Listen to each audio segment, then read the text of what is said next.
Even though profit Mohammad और Jesus Christ historical figures हैं, लेकिन जो मिरेकल्स की कहानियाँ इनसे अटैच करी जाती हैं वो हिस्टोरिकल नहीं है। ना तो साइंटिस्ट ना ही हिस्टोरियंस उन्हें सच मानते हैं, या फिर प्रॉफिट मोहम्मद की कहानी की कैसे उन्होंने चांद को अपनी तलवार से 2 हिस्सों में बांट दी। ये सब माइथोलॉजिकल कहानियाँ हैं, साइंस और हिस्ट्री में इनकी कोई जगह नहीं है। अस्सलामु अलैकुम वरहमतुल्लाहि वबरकातुहू। यूट्यूबर ध्रुव राठी ने अपनी एक रीसेंट वीडियो में क्लेम किया है कि प्रॉफिट मोहम्मद सल्लल्लाहु अलैहि वसल्लम ने जो चांद के 2 टुकड़े किए ये माइथोलॉजिकल कहानी है। साइंस और तारीख हिस्ट्री में इसके लिए कोई जगह नहीं है। आइए ये सवाल हम फेस टू फेस देखते हैं, क्योंकि बहुत लोग इस सवाल को पूछते हैं।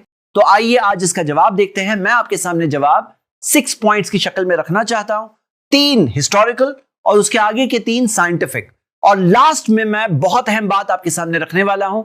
आप इस वीडियो को आखिर तक जरूर देखिए। आइए इस चीज की हम एनालिसिस करें। सबसे पहले एक बात तो क्लियर कर दीजिए कि अपनी तलवार से 2 टुकड़े किए चांद के, ये तो कहीं नहीं दिया है। और जो हदीस आपके सामने है सही बुखारी की कि मोहम्मद सल्लल्लाहु अलैहि वसल्लम की जिंदगी में चांद के 2 टुकड़े हुए और मोहम्मद सल्लल्लाहु अलैहि वसल्लम ने फरमाया कि गवाह हो जाओ। ये हदीस अब्दुल्लाह इब्न मसूद ने बयान किया है। कुरान में सूरह कमर सूरह नंबर 54 आयत नंबर 1 to 3 में आता है, इक़्तरबतिस साअतु वंशक़ल क़मर, कि कयामत करीब आ गई है और चांद फट गया है। पता है चला कि कयामत की निशानियों में से यह होना था कि चांद को फटना था, और ये डे ऑफ जजमेंट जो मरने के बाद एक जिंदगी आने वाली है जिसमें हम सबका हिसाब होगा, ये उसके प्रूफ्स में से एक प्रूफ है। वंशक़ल क़मर उसकी निशानियों में से एक निशानी है। और जब ये हुआ तो इस चीज के बारे में आता है कि उन्होंने कहा सिहरुम मुस्तमिर, जो डिनायर्स थे, जो इनकार करने वाले, उन्होंने कहा ये तो एक जादू है जो कंटिन्यूसली हो रहा है हमारी आंखों पर। यानी उन्होंने ये नहीं कहा कि नहीं हुआ, उन्होंने कहा कि ये हमारी आंखों पे जैसे कि एक जादू है। अब मैं आपके सामने हिस्टोरिकल एविडेंस में सबसे पहली बात ये बेसिस को क्वेश्चन करना चाहता हूं एक मिसाल के साथ। अलेक्जेंडर द ग्रेट के बारे में हम सब जानते हैं कि कितने बड़े बादशाह थे, तकरीबन जीसस क्राइस्ट से 325 साल पहले जिए, और कितने बड़े इलाके में उन्होंने हुकूमत की जिंदगी के इतने कम सालों में। लेकिन सवाल यहां यह है, ये सब हमें पता कैसे चलता है? तो ओल्डेस्ट हिस्टोरिकल रिकॉर्ड कौन से हैं अलेक्जेंडर द ग्रेट के बारे में, जिनकी जिंदगी कहते हैं कि बहुत वेल डॉक्यूमेंटेड है? लेकिन आप देख रहे हैं कि कौन से आई विटनेसेस थे, किसने ये बात बयान की? तो आपके पास जो ओल्डेस्ट रिकॉर्ड्स है वो अलेक्जेंडर के मौत के 275 साल बाद, 375 साल बाद, 425 साल बाद, 525 साल बाद, ये ओल्डेस्ट रिकॉर्ड्स है। उसी तरह एक और मिसाल हमारे पास है 7 wonders of the ancient world, कि पुरानी दुनिया की जो 7 अजूबे, उसमें से सिर्फ एक आज मौजूद है और 6 मौजूद नहीं है, लेकिन फिर भी माना जाता है कि थे कुछ रिकॉर्ड्स के बेसिस पे, हिस्टोरिकल रिकॉर्ड्स। मैं आपसे एक सवाल पूछता हूं कि क्या आपको पता है कि प्रॉफिट मोहम्मद सल्लल्लाहु अलैहि वसल्लम की जिंदगी इतनी वेल डॉक्यूमेंटेड है विद चेन्स ऑफ नरेशन कि उनके जमाने में होने वाले इवेंट्स के अंदर हम आपको दे सकते हैं कि कोई चीज हुई, उसके आई विटनेसेस कौन थे, उसकी पूरी चेन ऑफ नरेशन, यहां तक कि जो हिस्टोरिकल रिकॉर्ड जो हदीस बुक के अंदर मौजूद है, वो लिखने से पहले तक जो चेन ऑफ नरेशन है, वो चेन ऑफ नरेशन के अंदर हर सिंगल रावी के बारे में हम आपको उसकी पूरी बायोग्राफी दे सकते हैं। वो हिस्टोरिकल रिकॉर्ड में आप देख सकते हैं कि वो कैसे थे अपनी ईमानदारी में, अपनी सच्चाई में, अपनी इंटेग्रिटी में, वो कैसे थे अपनी हिफाजत में, प्रिजर्वेशन में, बातें पहुंचाने में, जिसके बारे में क्रॉस एनालिसिस बाद में भी की हुई, और जिसकी वजह से रेटिंग और ग्रेडिंग के साथ में हम बता सकते हैं कि ये ऑथेंटिक चेन ऑफ नरेशन है या वीक या फैब्रिकेटेड है। यानी कि आप देख रहे हैं कि पूरी चीजें डॉक्यूमेंटेड है। और चांद के 2 टुकड़े होने के बारे में बात करेंगे तो उसकी हदीस तो हम देखते हैं, स्कॉलर्स बताते हैं ये मुतवातिर दर्जे की। मुतवातिर हदीस किसको कहते हैं? कभी गूगल करके चेक करिए। ये जो आप देख रहे हैं ये टिपिकली एक मुतवातिर हदीस की चेन ऑफ नरेशन ऐसी दिखती है कि उसे इतने सारे नरेटर्स, रावियों ने बयान किया है, हर लेवल पे इतने सारे हैं कि इट इज इम्पॉसिबल कि सब के सब मिलकर किसी झूठ पर इत्तेफाक करें। अब चांद के 2 टुकड़े होने वाली हदीस के ताल्लुक से अगर आप देखो तो अब्दुल्लाह इब्न मसूद रदियल्लाहु अन्हु, जिनकी हदीस बुखारी में है, जो वहां आई विटनेस थे, उनके अलावा अगर आप देखोगे तो जुबैर बिन मुतिम रदियल्लाहु अन्हु, जो जमाने के अंदर नॉन मुस्लिम थे, उन्होंने बाद में जाके इस्लाम कबूल किया, वो बता रहे हैं कि ऐसा हुआ था। उनके अलावा आप देखोगे हुदैफा बिन यमान की हदीस मौजूद है, अनस बिन मालिक की हदीस मौजूद है, अब्दुल्लाह इब्न अब्बास रदियल्लाहु अन्हुमा से सेकेंडरी हदीस मौजूद है, अब्दुल्लाह इब्न उमर के ताल्लुक से मौजूद है। और सबसे बड़े ताज्जुब की बात यह है कि बहुत सारे ऐसे नॉन मुस्लिम्स उस जमाने के जो कुफ्फार थे, मुशरिक थे, जो उनके बल्कि सरदार थे, उनके बारे में हमें मिलता है कि उन्होंने भी इंक्वायरी किया था दूसरों से कि हमने ऐसा ऐसा होते देखा, कि तुम लोगों ने भी देखा? उसके बारे में नरेशन इमाम इब्न कसीर बिदायतुल मुज्तहिद में जमा करते हैं, और उनके ताल्लुक से काजी इयाज भी जिक्र करते हैं। पॉइंट नंबर 2, अब सवाल यह उठता है कि इतना बड़ा इवेंट जब हुआ तो फिर हमें बहुत सारे दुनिया भर से नरेशंस क्यों नहीं मिलते? सबसे पहली बात यह कि जिस वक्त में रात में जब चांद स्प्लिट हुआ, उस वक्त पर दुनिया के बहुत बड़े हिस्से में दिन था। कहां से चांद दिखेगा? चांद स्प्लिट होते हुए कहां से दिखेगा? और जो हिस्से में रात थी, इंडिया मिसाल के तौर पर, वहां के ताल्लुक से मैं आपको एक रिपोर्ट बताने वाला हूं। अब आप खुद एक बात को समझिए कि कोई ऐसा सोशल मीडिया में उस जमाने के ऐलान नहीं हुआ था कि इतने बजे जाके चांद स्प्लिट होने वाला है। चांद स्प्लिट होने के बाद कुछ ही देर में, कुछ ही वक्त के अंदर फिर से ज्वाइन भी हो गया। और किसी ने अगर देखा भी हो तो हो सकता है वो सोचेगा कि मैंने क्या इमेजिन किया। और कोई जाकर अगर बयान करे तो उसे ये लगेगा कि मैं किसी को बताऊंगा तो कोई मेरी बात मानेगा नहीं मानेगा। ये सारे प्रॉब्लम्स होते हैं। इसी वजह से कायदा है, the absence of evidence is not the evidence of absence. किसी चीज की अगर दलील कहीं पर ना हो, उसका मतलब ये नहीं कि उसकी दलील है ही नहीं। मिसाल के तौर पर अगर आप देखो तो ग्रेट वॉल ऑफ चाइना, जो चाइना में मौजूद है जमाने से, लेकिन मार्को पोलो ने जब अपना सफरनामा पूरा रिकॉर्ड किया, उस सफरनामे में कहीं भी the great wall of China का जिक्र ही नहीं है। उसका मतलब यह नहीं होता कि उस जमाने के अंदर ग्रेट वॉल ऑफ चाइना था ही नहीं। पॉइंट नंबर 3, चेरामन पेरुमल नाम के एक नॉन मुस्लिम बादशाह ने चांद को इस तरह से स्प्लिट होते हुए देखा। इस चीज का जिक्र हम देखते हैं हिस्टोरियन MGS नारायण ने अपनी किताब में जिक्र किया है, और उन्होंने ब्राह्मणिकल रिकॉर्ड्स केरोल पट्टी को कोट करते हुए बताया है कि हमारे पास डाउट करने का रीजन नहीं है कि ऐसा वाकया नहीं हुआ।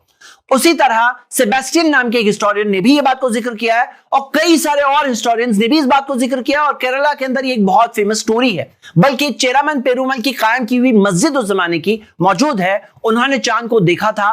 कुछ स्टोरीज के अंदर आता है कि वो खुद गए थे या उन्होंने इस्लाम कबूल किया था, और इस तरह से मस्जिद उनकी बनी थी, जिसके बारे में हम ये देखते हैं कि हमारे प्राइम मिनिस्टर ने अपने ट्वीट्स में भी जिक्र किया। उसका एक गोल्डन रेप्लिका बना करके सऊदी के बादशाह को भी गिफ्ट किया।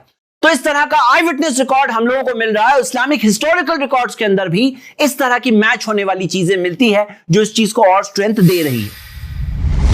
आइए अब हम साइंटिफिक प्रूफ्स की तरफ आते हैं। पॉइंट नंबर 4, कि चांद के ऊपर जो रिलेज मिले हैं, ऐसी दरारें जो मिली है, जैसे मिसाल के तौर पर आप ये देख सकते हैं, ये नासा की वेबसाइट से रीमा एरिडियस, जो 300 किलोमीटर लंबी दरार है इस तरह की, ये दरार क्या चीज इंडिकेट कर रही है? ये दरार और वैलिस एल्पिस जो तकरीबन 166 किलोमीटर बड़ी है, ये दरार भी एक हो सकती है निशानी जो उस चीज की तरफ इशारा कर रही है। जैसे मिसाल के तौर पे हवाई के अंदर जो लावा चैनल्स है, जो एक चीज की तरफ इशारा कर रहे हैं, ये इस तरह की दरारें जो एक तरह से फॉर्म हो रही है, क्या ये चांद के 2 टुकड़े होने के बाद मिलने की वजह से बनी थी? हो सकता है ये उसके प्रूफ्स में से प्रूफ हो। लेकिन मैं इस बात से एक बात वाजे कर देता हूं कि कुछ लोग जो सोशल मीडिया में क्लेम करते हैं कि नासा ने साबित कर दिया है कि चांद के 2 टुकड़े हुए थे, तो नासा ने ऐसा कुछ साबित नहीं किया है। जो नासा ने खुद भी डिनाई किया कि उसने ऐसा कुछ साबित नहीं किया है। नासा ने सिर्फ इतना रिपोर्ट किया है कि चांद पर इस तरह की रिलेज दरारें मिली है।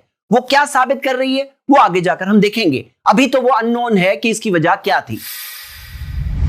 आइए पॉइंट नंबर 5 की तरफ आते हैं। चांद के ऊपर लोबेट स्कार्प्स मिले। लोबेट स्कार्प्स क्या है? मीलों के मील इस तरह से जमीन उठी हुई पूरी लाइन से, स्पेस में से देखा जाए तो इस तरह से दिखाई देता है। और इस चीज के बारे में साइंटिस्ट डिस्कस कर रहे हैं कि आखिर में इसकी वजह क्या है। हो सकता है इसकी वजह यह हो कि चांद के 2 टुकड़े होकर जब मिले हैं तो इस तरह से उसकी एक निशानी यहां आज भी देखने वालों के लिए बाकी है। पॉइंट नंबर 6, चांद के 2 साइड्स है, और 2 साइड्स दोनों के दोनों बिल्कुल अलग है। जो साइड का रुख हमारी तरफ होता है वो एक ही साइड होती है, यानी आप जब भी चांद को देख रहे हो आप चांद की एक ही साइड देख रहे हो, और एक साइड है जो उसके पीछे है जिसको हम कभी नहीं देखते हैं। जब देखा गया, उसे ऑब्जर्व किया गया, तो पाया गया कि चांद की वो साइड इस साइड से बिल्कुल अलग है। इसकी क्या वजह है? साइंटिस्ट ने अलग अलग रीजंस दिया है। एक रीजन में यह दिया है कि हो सकता है एक दूसरा चांद आकर के मिला है, और इस तरह से 2 चांद मिल करके ये हमारा चांद बना है। तो क्या ऐसा पॉसिबल है कि 2 चांद मिलकर के एक चांद बने? क्या ऐसा पॉसिबल है 2 मिलकर बने हो? तो ये चीज के अंदर हम एक मिसाल देखते हैं सैटर्न का, जो 3rd बिगेस्ट चांद है। सैटर्न के कई चांद है, उसमें से जो 3rd बिगेस्ट है लैपिटस। तो लैपिटस को जब ऑब्जर्व किया गया, और आप देख रहे हो ये फोटोज, ये कोई फोटोशॉप नहीं है, ये खुद नासा की वेबसाइट का लिंक है, आप जाके खुद देख सकते हैं। तो ये सैटर्न के चांद के अंदर जो पूरी दरार है, इसकी वजह क्या है? इसकी वजह वो ये बता रहे हैं कि एक दूसरा चांद आकर के मिला था, और उसकी वजह से ये एक तरह की दरार मौजूद है। मेरे 6 पॉइंट्स पूरे हुए, लेकिन सबसे बुनियादी बात यह है कि जो चांद के 2 टुकड़े हुए, ये एक मिरेकल है। और मिरेकल कहते किसे हैं? एक ऐसी चीज जो नॉर्मली नहीं होती है।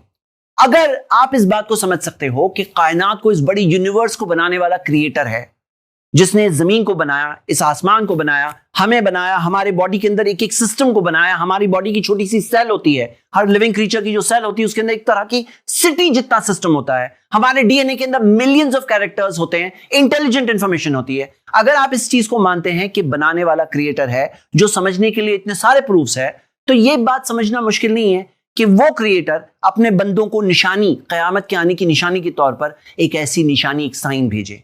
यह समझना मुश्किल नहीं है। मोहम्मद सल्लल्लाहु अलैहि वसल्लम सच्चे मैसेंजर थे, इसके कई सारे प्रूफ्स मैं बता चुका हूं अपनी वीडियो वाई इस्लाम 100 रीजंस में। और कुरान अल्लाह की किताब है, इसके कई सारे प्रूफ्स है। मैं आपको रिकमेंड करता हूं कि आप ये वीडियो जरूर देखें। अगर आपको ये बात समझ में आ जाए कि कुरान अल्लाह की किताब है, मोहम्मद सल्लल्लाहु अलैहि वसल्लम सच्चे रसूल हैं, फिर एक दिन आपको पता चलता है चांद के बारे में, तो यह चीज समझना फिर मुश्किल नहीं होगा इस कॉन्टेक्स्ट को देखकर कि इस्लाम ने जो जिंदगी का मकसद बताया, जो क्रिएटर का इंट्रोडक्शन बताया, जो जिंदगी के कई सारे अनसॉल्व क्वेश्चंस के आंसर्स बताया, तो वो चीज जानने के बाद यह चीज समझना मुश्किल नहीं है कि क्रिएटर ने हम लोगों को सही रास्ता बताने के लिए एक मिरेकल, एक मौजज़ा भेजा जो कयामत के आने की निशानी है। शुक्रिया। अस्सलाम वालेकुम।